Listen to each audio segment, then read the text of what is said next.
Chapter 44. That's Strike 2. As for the mutated beasts, Xu Qing encountered some of them. However, the increase in his cultivation base allowed his ability to protect his life to increase. It could be considered successful if he was careful.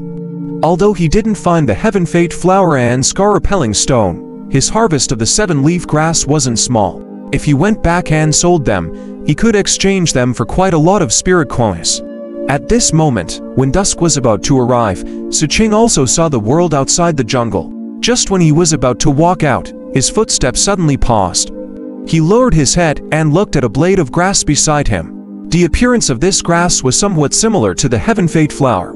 However, even with his meager knowledge of plants and vegetation, he could tell that this wasn't the Heaven Fate flower after taking a closer look.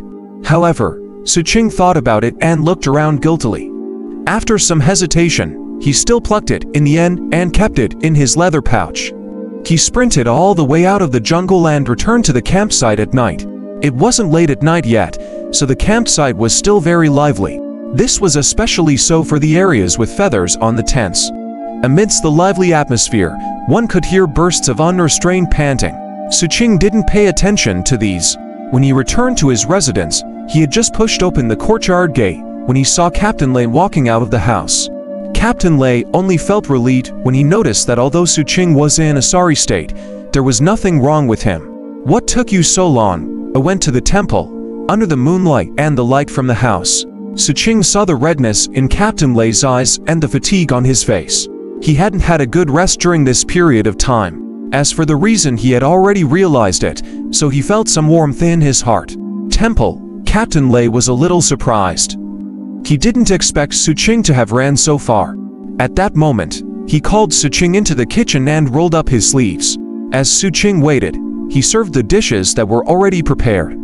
The food was still warm and there were no signs of it being touched. Xu Qing started. He was very clear that Captain Lei didn't know when he would be back.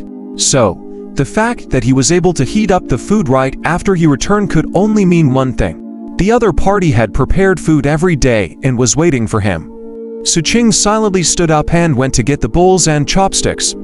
There were 3 sets of chopsticks lined up. After that, he sat down and started eating. It was very fragrant. There was a special taste that could only be experienced by the heart. Captain Lei ate very little. Most of the time, he was either drinking or looking at Xu Qing with a smile on his face. "Eat more. You're still growing. If you don't eat more, you might not become tall in the future." This sentence made Xu Qing lower his head. After a while, he hummed in agreement and obediently ate more. After that, he told Captain Lei about what he had seen and heard in the temple. Captain Lei was originally drinking mouthful after mouthful of wine, but he was soon attracted by Xu Qing's tales. After Xu Qing finished speaking, he took a deep breath and slowly spoke. "I've heard people talking about this before, but that was a long time ago. Some people seem to have seen a similar scene, but like the singing voice, it eventually became a legend. Now that I think about it, it seemed to have happened not long after the singing voice appeared." Captain Lei muttered. He suddenly thought of something and sadness slowly appeared in his eyes as he reminisced. Looking at Captain Lei, Xu Qing knew what he was thinking about. He suddenly felt a little guilty and felt that he shouldn't have said this. Hence, he fell silent. After a while, Captain Lei regained his senses. He seemed to have seen the reason for Xu Qing's silence and smiled. "You're too sensitive, and not as fragile as you think." As Captain Lei spoke, he drank a large mouthful of wine and changed the topic. He then told Xu Qing about the interesting things that had happened at the campsite recently. He chatted as he drank and Xu Qing listened as he ate. They were like each other's family. Late at night, Captain Lei sat there and drank his wine. After Xu Qing cleaned the table, Captain Lei smiled and got up, returning to his room. Xu Qing also returned to his room. After he entered, he saw that the bedding had been changed to a new one. Moreover, it had been rolled up earlier and was laid out properly. There was even a hint of a sun-dried smell on it. Xu Qing lifted his head and looked at Captain Lei's room next door. After a long while, he walked over and wanted to sit on it. However, when he lowered his head and saw the dirt on his clothes and hands, he still rolled up the blanket and sat on the bed frame with his eyes closed as he cultivated. Early in the morning, Xu Qing opened his eyes. He was about to leave the room, but after some thought, he went to the bathroom and endured the discomfort to wash his hands. After making his hands clean and white, he took a deep breath and walked out of the room, heading straight for the tent the doctor was in. He knew that he couldn't go too early, nor could he bear to go too late. As for the former, Grandmother Bai hadn't started lessons yet. As for the latter, he was worried that he wouldn't be able to hear the content at the start. Just like that, with Xu Qing's calculations, when he arrived outside Grandmother Bai's tent, the sound of an assessment rang out. Xu Qing was very happy in his heart. He stood there silently and listened attentively. Green lotus flower dew, also known as green lotus dew. It's a flower bud from the water lily family lotus. It's an aromatic water obtained by combining it with a special method of heating. It has the effect of flattening one's lungs and treating heat by coughing up blood. The voice of the young girl in the tent was as usual. Xu Qing slowly fell into a trance as he listened, unaware of the passage of time. Very soon, more than 2 hours passed. It was until the tent suddenly opened that Grandmother Bai stood there and looked at him. What's the matter? Grandmother Bai's gaze wasn't sharp, but it was dignified. Xu Qing was very nervous. He braced himself and took out the medicinal herbs he had plucked on his way back. He then lowered his head and spoke softly. Grandmother Bai, I wanted to ask if this is a heaven fade flower. As soon as he said this, Grandmother Bai was stunned. After his gaze swept over, there was a hint of strangeness in his gaze. He then looked at the youth's hands, which were much cleaner than before. After a long while, Xu Qing grew increasingly nervous and he slowly spoke. This one isn't. Xu Qing hurriedly bowed and left. On the way, he heaved a sigh of relief, but he still felt some trepidation in his heart. Hence, he turned his head to look at the tent and discovered that Grandmother Bai was also standing there.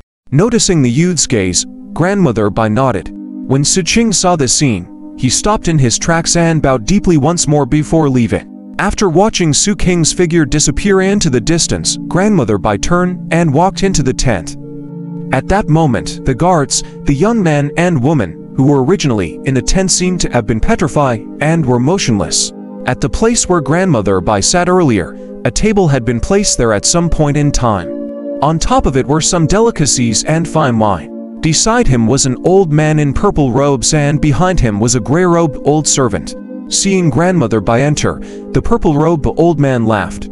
Grandmother Bai, how was it? What do you mean, how was it? Grandmother Bai didn't seem surprised by the sudden appearance of the purple-robed old man. He wasn't worried about the motionless crowd either. He sat opposite the purple-robed old man and took a sip from the flask. In talking about that kid, I told you last time that I found a good seedling while waiting for you. The purple-robed old man said with a smile. A good seedling? It's one thing for this kid to come here to eavesdrop for the first time, but this time, to eavesdrop. He casually found a medicinal herb and asked me if it was the heaven fade flower. If this continues, I reckon he'll use the excuse of asking about medicinal herbs to eavesdrop every day. If you didn't talk to me about him, I would have chased him away long ago. Grandmother Bai glared and snorted at the purple-robed old man. The purple-robed old man laughed. You have a sharp tongue but a soft heart. With your bad temper, if you didn't sincerely think that he was a promising talent, it would be useless no matter who introduced him. Grandmother Bai let out a cold snore and didn't bother to defend himself. Are you planning to bring him back to the Seven Blood Eyes? Your place is filled with foul air. All you would do is waste a scholar seedling. How is it a waste? What's the use of being a scholar? Cultivation is the most important thing in this world. The purple-robed old man raised his brows and replied. A scholar is useless. Why did you still come here to wait for a mortal like me? You kept inviting me to your Seven Blood Eyes. Grandmother Bai said angrily. You're different. The purple-robed old man smiled awkwardly. How am I different? Grandmother Bai glared at the purple-robed old man with a bad temper. The purple-robed old man helplessly slapped his forehead. I just remembered that there's something I haven't done. Grandmother Bai, I'll take my leave first. I'll come back to drink with you tomorrow. With that, the purple-robed old man stood up and was about to leave. However, before he left, he turned back to look at Grandmother Bai and spoke seriously. Grandmother Bai, if you really think that that brat is a promising talent, then teach him some knowledge. Let him have a chance to become a scholar with cultivation in the Seven Blood Eyes. With that, the purple-robed old man left with the old servant beside him. After he left, the stillness in the tent instantly departed. However, No one noticed the abnormality earlier. The guard was still standing guard. The youth was still vexed and the girl was still smug. Only grandmother Bai lifted his hand and looked in the direction Xu Qing had left earlier, his gaze pensive.